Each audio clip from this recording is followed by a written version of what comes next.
ठाकुर प्रौढ़ी था इतिहास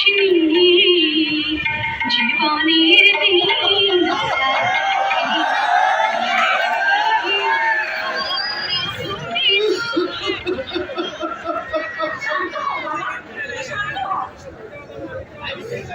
আমি শান্ত হতে পারছি না রে মা। আজ ৬ ডিসেম্বর ১৯৭১ সালের এই দিনে এইখানে ইতিহাসের এক নির্মম ঘটনা ঘটেছে। সেই নির্মম ঘটনা আমিও সাক্ষী। এই নদী পাহাড় রাজাকার আলবদর পাকিস্তানি সেনারা গ্রামে ঢুকে বাড়িঘরে আগুন দিল,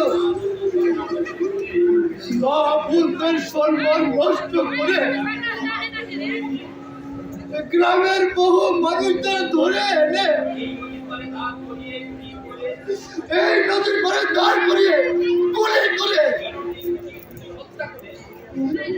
দিয়ে খুঁচিয়ে হত্যা করে মানুষগুলোকে নদীতে ভাসিয়ে দিয়েছে।